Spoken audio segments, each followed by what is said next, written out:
you're ready to buy a house and now you want to understand everything about that house. That's what the property disclosure is for.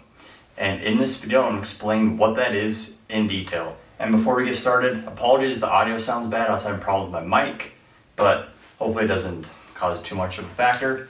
But the first thing is material defects. That's basically, what a majority of it is for, and it's to inform the buyer of any problems of material defects, anything that could be wrong with the house that the seller knows of, and they're supposed to relay that information in a disclosure form for the buyer.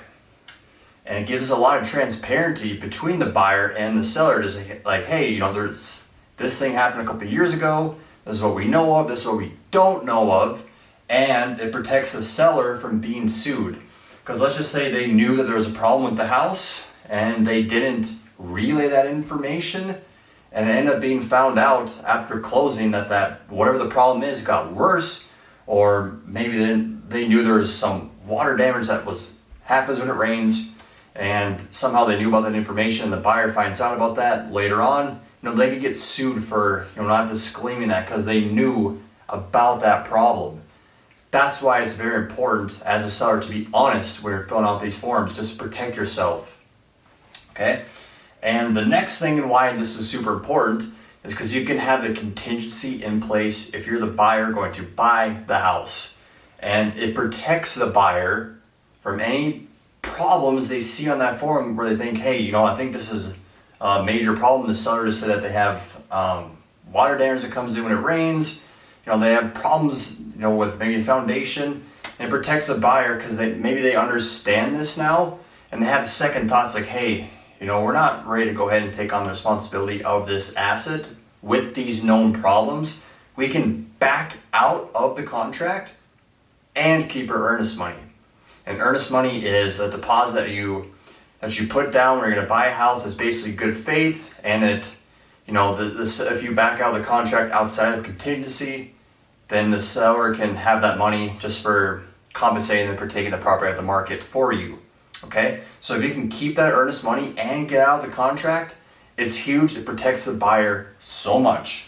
And it's common in basically almost all offers is that property disclosure contingency, just because it can protect the buyer from so many problems.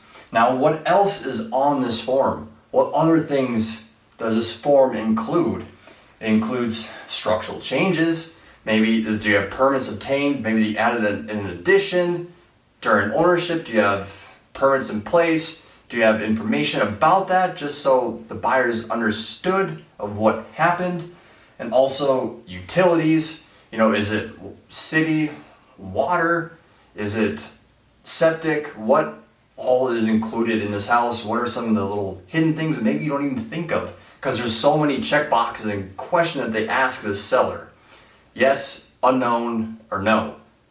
There's so many things, NA. And land use, is there any easements on the property that maybe the buyer would want to know about? And is it in the flood zone? Do you have flood insurance? Has it ever been flooded? Yes, no, unknown. And appliances, is there anything wrong with the oven? Is there anything wrong with the dryer, the washer, the dishwasher, all that stuff? There's a whole bunch of appliance section for that. And also property tax, is this property in like a special credit where maybe disability, just where the seller doesn't have to pay as much in taxes? Is it going to expire when the buyer owns the house? There's so many different things that if I put all of them on the whiteboard would be completely full, and I don't have enough space for that because there's a lot in that form. So, and the final thing is there's laws that vary by state. I don't want to go into too much detail. Just make sure you check what state you're in and the laws that are associated with that state. So hopefully the audio doesn't sound too bad compared to my other ones. Thank you for watching. If you're on YouTube, please subscribe for more. Any other platform, like and follow for more. Have a good one. Thank you. Bye.